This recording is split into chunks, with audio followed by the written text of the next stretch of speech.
Wait! It's time for you guys to learn about another black figure of history that I didn't know about until yesterday thanks to my subpar Texas education. His name was Bayard Rustin. You guys know him? Well, you should. There he is, Mr. Bayard Rustin.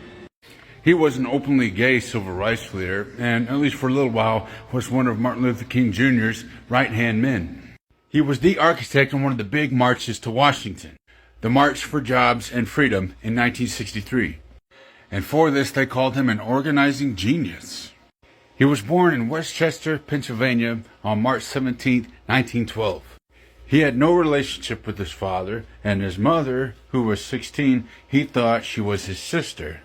So of course he was raised by his grandparents. It says as a teenager, Rustin wrote poems, played left tackle on the high school football team, and according to the lore, staged an impromptu sit-in at a restaurant that would serve his white teammates, but not him.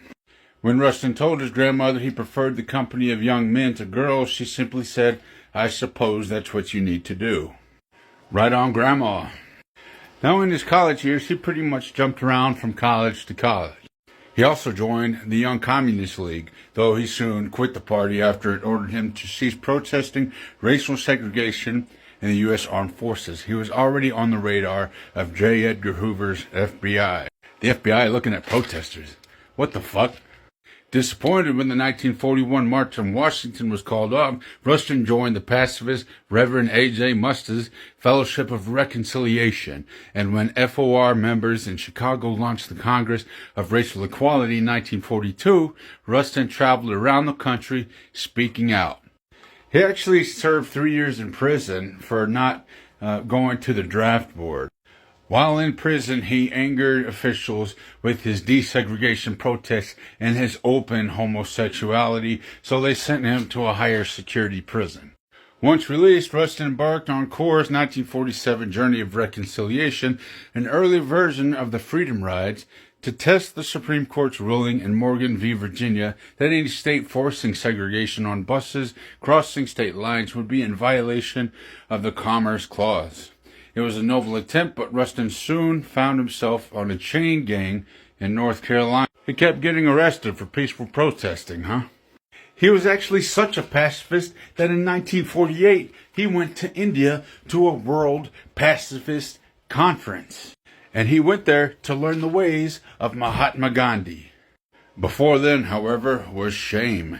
In January 1953, Rustin, after delivering a speech in Pasadena, California, was arrested on lewd conduct and vagrancy charges, allegedly for a sexual act involving two white men in an automobile.